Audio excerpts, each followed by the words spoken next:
Landed in Israel today for what can justifiably be called a hero's welcome. The last 20 living Israeli hostages have finally been released from 2 years of Hamas captivity. Many of their relatives and supporters held an emotional vigil in Hostage Square all weekend. They heckled any mention of Prime Minister Netanyahu's name, but cheered raucously for the US president, who was given a standing ovation at the Israeli parliament earlier today.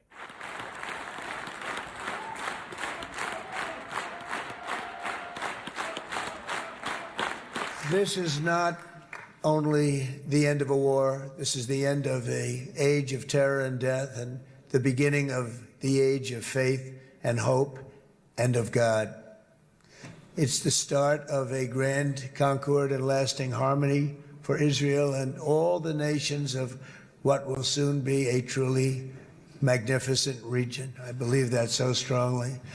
This is the historic dawn of a new Middle East. You can feel why that line lands. It frames the moment as bigger than any one speech. We've got relief, we've got uncertainty, and now the question is whether today becomes the pivot or just a pause. Let's watch how the tone shifts as the panel reacts. Netanyahu's stated aims for this war were crystal clear. Israel would destroy Hamas, permanently ending his threat, return all displaced citizens, and bring his hostages home. Nothing less than total victory would suffice. Now, whether Israel's really achieved those aims and at what cost is still far from clear, and so too is what happens next. Hamas can play no role in governing Gaza, that much is obvious. But as the scale of Israel's destruction becomes ever clearer in the coming days and weeks, there'll be serious questions about Netanyahu's future too. Gaza's been utterly decimated, and so has Israel's reputation across the world.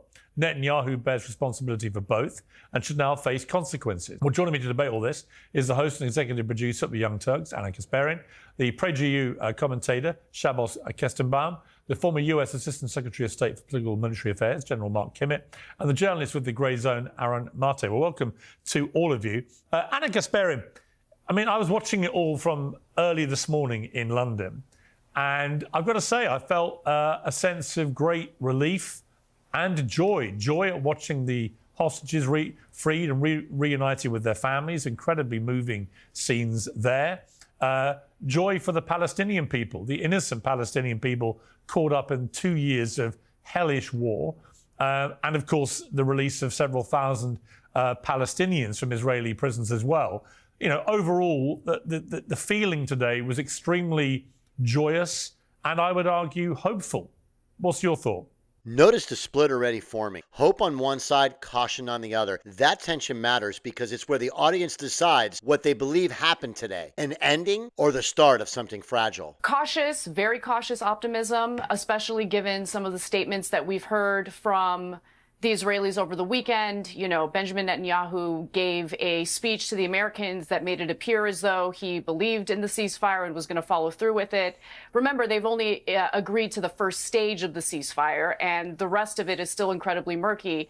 But then on Israeli television, he spoke in Hebrew and talked about how the military operation isn't over yet.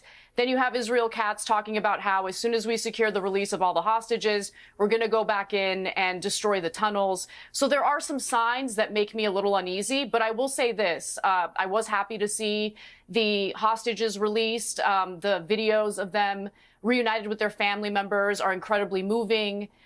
The innocent Palestinians you're referring to, though, are going home to raised communities, raised neighborhoods. They have no home to go back to. So I'm concerned about them and their well-being. That being said, it does appear that there's some humanitarian aid being allowed into the Gaza Strip. It remains to be seen if it's enough in order to help people who have been intentionally starved for months. Do you give Donald Trump full credit for making this happen? This is where the conversation turns. Credit isn't just about one person. It ties to leverage, timing, and who shows up at the table when the cost is the highest. Keep an ear on how they weigh outcomes versus claims. Well, no, I don't, because this is the same ceasefire that could have been agreed upon over a year ago, and it wasn't. So the real question is, what changed? Why did Donald Trump, basically put his foot down finally after tens of thousands of innocent people were killed, after, obviously there was the ground invasion in Gaza City, which has also been leveled. It's laughable to hear him talk about deserving a Nobel Peace Prize as he's ramping up a war with Venezuela under false pretenses. So look, I'm not going to give Trump credit because, again, he could have done this a year ago, or at the beginning of his administration, I should say, and he refused to do it. By the way, the same for Biden. It's the same ceasefire agreement that Biden rejected that we're now learning, thanks to reporting from Israel, by the way.